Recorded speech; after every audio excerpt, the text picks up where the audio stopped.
دا کهاني د یو داسې هلک ده چې د خپلو ملګرو سره د ایمزون ځنګل ته په چکر لاړ شي، خو د څه حادثې د وجې هغه د خپلو ملګرو نه ورک شي او دا هلک د ایمزون د ځنګل په منځ کې یوازې وي او هغه سره د خوراک سامان هم ختم شي. خو خلک هله حیران پاتې شي چې د دې خطرناک ځنګل نه دا هلک بهر څنګه راغی. نو راځئ چې پوهه وکړو. د دې کهاني نوم ځنګل دی او دا کهاني په یو رښتیني واقعه باندې جوړه شوې ده. په دې کهاني کې موږ ته یو هلک ښودل کېږي چې د هغه یوسي نوم دی او د هغه ټریولینګ ډېر زیات خوښ یعنې چکر وهل او هغه ته د مختلف ځایونو سیر کول ډېر زیات خوښ وي. هغه یو ورځ بولیویا ته لاړ شي چې کوم ځینې خلک د ایمزون ځنګل ته ځي. اول ته د هغه ملاقات یو مارکس نامي هلک سره وشي چې هغه د پیشې نه یو ټیچر وي او دوی دواړه خپلو کې ملګري جوړ شي چې په دې کې مارکس ته خپل ملګري کیون میلاو شي چې هغه یو فوټوګرافر وي. یو ورځ یوسي د خپل کیمپ نه راوځي او په چکر باندې روان وي چې شاته نه ولا یو کس اواز ورکړي او هغه ته وایي چې ته امریکن یې. یوسي هغه له جواب ورکړي چې نه، اصل کې د دې هلک نوم کارل وي او دته د ایمزون د ځنګل په باره کې د ډېر هر څه معلومات وي. کارل یوسي ته وایي چې په دې ځنګل کې ډېر زیات انډین اوسېږي چې د هغې معلومات چاته هم نشته او که ته چېرې هلته تلل غواړې نو زه به تا بوځم. یوسي ډېر زیات خوشحاله شي او هغه د دنیا د هغه ځایونو معلومات حاصلول غواړي خو د کومې باره کې چې چاته هېڅ معلومات نه وي. یوسي خپل ملګري کیون او مارکس د هغه ځای ته د تلو دپاره ځان سره تیار کړي. بیا دا درې واړه ملګري کارل سره میلاو شي او هغه دوی په نقشه باندې پوهه کړي او دوی ته ووایي چې تاسو په ځنګل کې 3 ورځې مسلسل مزل وکړئ نو تاسو به هغه ځای ته ورسئ.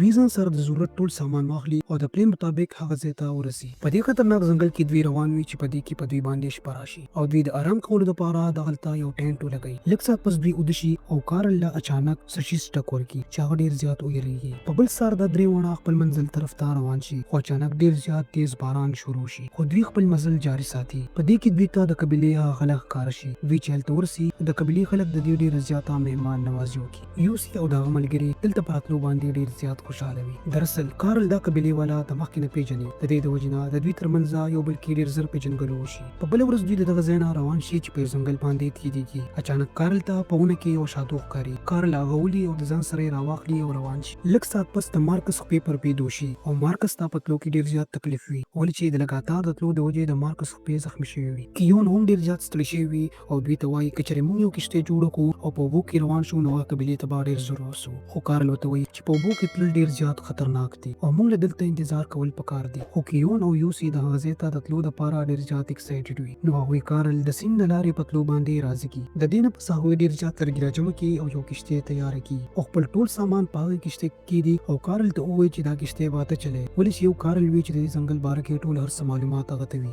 دا ټول د سیند په لاره باندې روان شي. لږ سفر نه بعد اچانک په سیند کې ډېرې تیزې چپې راشي او د اوبو سپیډ هم ډېر زیات تیز شي چې د دې د وجې د دې کښتۍ د دوی د قابو نه بهر شي. کارل دوی ته ووایي چې دا کښتۍ به سیټ ته کوم کنې موږ ټول به ډوب شو. خو کیون مارکل ته وایي چې کښتۍ به نو درې او مخکې ځه. د دې د وجې د دې دواړو ترمنځ جګړه شروع شي خو یوسي د دوی دواړو جګړه ختمه کړي او دوی رضا کړي. دوی د کارل خبره ومني او کښتۍ غاړې ته راولي. کارل دوی ته وایي چې نننۍ شپه به موږ دلته تېرو او سهار به بیا د دې ځای نه ځو. دراصل کارل د اوبو نه ځکه یېرېدو چې هغه له لامبو نه ورتله او هغه پیاده سفر کول غوښتل. خو کیون او یوسي دا نه غواړي چې موږ پیاده مزل وکړو. په بله ورځ کیون او یوسي په کښتۍ کې تلل غواړي او د هغوی ملګري مارکس چې د هغه په خوښې وي هغه کارل سره پیاده تلل غواړي ولې چې هغه ته پته وي چې د اوبو لاره ډېره زیاته خطرناکه ده. دوی په خپل سفر باندې روان شي او کارل دوی ته وایي چې موږ به 3 ورځې بعد په فلاني ځای کې میلاویږو. یوسي او کیون ډېر زیات خوشحاله وي او په سیند کې روان وي خو دوی ته دا پته نه وي چې راتلونکي وخت کې به په موږ باندې کوم مصیبتونه راسي. لږ مزل نه بعد اچانک د سیند بهاو تېز شي او غټه چپه راشي د دوی کښتۍ تس نس کړي او دوی ډېر په مشکله باندې د یو کاڼي غاړه ونیسي او هلته ودرېږي. دوی دواړه د سیند په منځ کې ګیر شي. په دې کې کیون یوسي ته وایي چې زه به په لامبو باندې د سیند هغې غاړې ته وځم او هلته نه به تا ته رسېرولم او تا به هم د سیند نه رابهر کړم. خو یوسي د داسې کول نه هغه منع کړي ولې چې د اوبو سپیډ ډېر زیات تیز وي خو دوی سره بله لار نه وي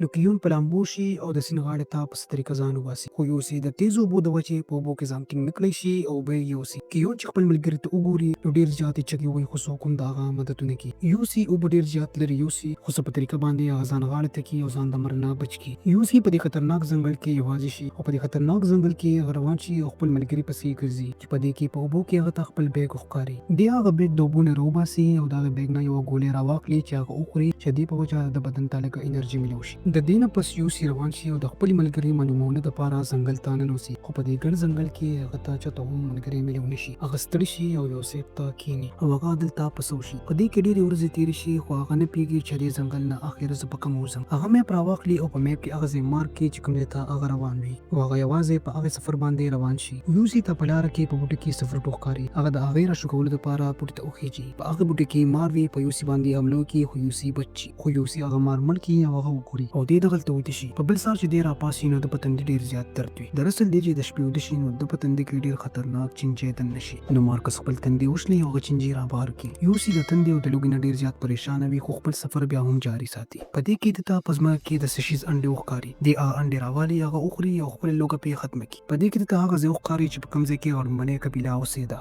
او د دمې د پاره یوسي د غلطه لګي سار شي چې دی وګوري د خپل ډیر زیاتې زخمي وي او دا وینا وینځي نو ډیر زیات پریشان شي او په جړه شي خپل ملګری یادای خو دې همت نه بیلی او په بل سار واپس په خپل سفر باندې روان شي چې په دې کې د تخپو نشانی پزما کې وخکاری نو دی پوه شي چې مارکس دلته چرته نږدې دی په دې کې د انډي وخکاری چې کوم د پرون خړلې وي دی پوه شي چې واپس هغه زه تر راغلم او دا نشان هم زما د خپې دي نو ډیر زیات غوسه شي او خپل بیگ زما کې لا په زور را بغي دویم طرف ممکن من تو ګورو چې هغه ډیر زیات زخمي وي د اوبو په غاړه کې پروت وي نو هغه ځای خلک کیون وویني او خپل کلی ته یې راولي کیون چې کله خشي نو هغه د هغه کلی افسر سره ملو شي او د یوسي باره کې ورته ټولې خبرې وکړي او هغه نه د یوسي پیدا کولو کې مدد غواړي افسر د هغه مدد لپاره تیار شي او د یوسي پیدا کول لپاره هغه الته یو جازو لګي دلته یوسي په دې ځنګل کې د 2 هفتو نه گیر وي او د هغه مزغه ورو کار پلیکتي چې په دې کې هغه جهاز आवाज ووري هغه جهاز لا سیګنل ورکوي خو ځنګل ډیر زیات کڼوي نو کیون هغه اونویني او جهاز د هغه ځای نه تیر شي یوسي چې دا وګوري نو ډیر زیات خفه شي او په چغو په جړا شي دلته کې من بیا کې افسر لراشي او د یوسف پیدا کولو باره کې ته مدد غواړي خو افسر هغه ته وایي چې ستاسو ملګری 3 هفتو نه هم زیات شو چې هغه په دې ځنګل کې ورکتي او هغه به اوس مړ شوی هم وي خو کیون ته یقین وي چې زما ملګری اوس هم ژوندی دی نو هغه یو داسې سړي سره ملو شي چې هغه ته د دې ځنګل باره کې د هر یو شي سپته او کیون دا سره د یوسف پیدا کولو لپاره روان شي او دلته یوسف د لوګي د وجینا ډیر زیات پیدا وي په دې کې یوسف یو وجینه ویني هغه جنې چې یوسف ته ګوري نو ډیر زیاته او یریږي او دا غزنه منډه کی خو یوسف هغه ته وایي چې ما نه مې یریږي زه ته هیڅ تکلیف هم در رسوم اصل کې دا جنې هم په دې ځنګل کې ورکشي وي دا دوانه روان شي او یوسف دې جنې ته وایي چې موږ یوازې نه موږ سره بګوان هم دی یوسف دغه جنې ځان ته رانږدې کی او د شي چې هغه سار پاسي نو هغه جنې التنوي هغه یوازې وي اصل کې دا جنې د یوسف وهم وي نو یوسف ډیر زیات پریشان شي او بیا دا هغه دماغ کار پرېږدي دلته چې موږ یوسف ته ګورو نو یوسف ډیر زیات کمزوري وي او دا هغه دماغ هم ورو کار پرېږدي هغه مخ کې روان شي او یو ونیسي چې په هغې باندې ډیر زیات میږي وي هغه میږي د په بدن باندې ټول اخته شي چې د لټکور کې نو درد د وجې دی